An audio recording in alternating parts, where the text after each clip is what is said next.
La deuxième allusion à Platon, je commence par l'origine le premier système philosophique écrit qui ne soit pas revenu, c'est comme celui de Platon, et le dernier, en termes hegéliens, c'est celui de Hegel. Donc la symétrie Hegel-Platon revient souvent dans les dialogues dits métaphysiques, c'est-à-dire ceux qui sont postérieurs à la République. Jusqu'à la République, on appelle ça les dialogues aporétiques, ou les dialogues socratiques, où c'est un peu un entraînement à la maïotique, comment on pose des questions, comment on amène à poser des définitions, c'est un petit rappel. Hein. Et le résultat final, la conviction importe peu.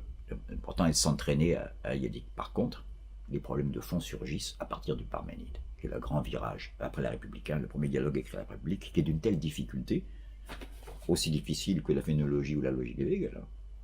Tellement difficile, le Parménide de Platon, que certains ont même pensé que c'était une caricature pour Platon des discussions incessantes des sophistes, de leurs apories, leurs difficultés, c'est pour vous dire.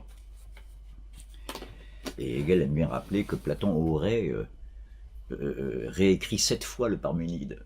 C'est sans doute une légende de voir le nombre 7, mais ça montre à quel point ça a préoccupé les gens à l'époque. Alors qu'est-ce qui se passe dans le Parménide? C'est la crise totale du platonisme précédent. Platon remet en question toute la théorie des idées.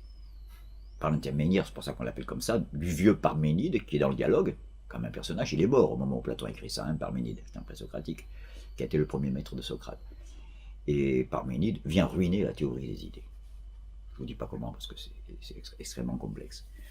Et là commence une série de dialogues où on va essayer de résoudre les apories, comme on dit, les difficultés qui viennent nous coincer là, soulevées par Parménide, et il faudra rien moins que les dialogues suivants, le sophiste, le philèbe et le politique, dans l'ordre, ce qu'on appelle les grands dialogues métaphysiques de Platon, pour résoudre le problème. Et la résolution de Platon, et c'est héroïque de sa part, c'est de nous faire comprendre qu'il n'y a pas de même sans l'autre.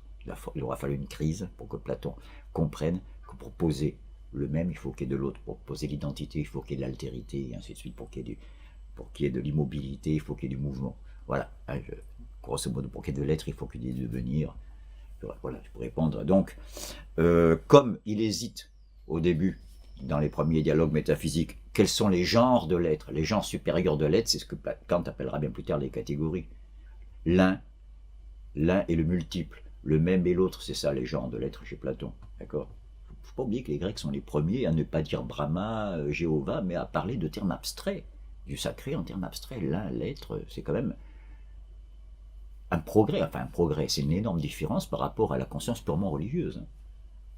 C'est une coupure à ce niveau-là. C'est que les présocratiques ont été les premiers à faire, quand même.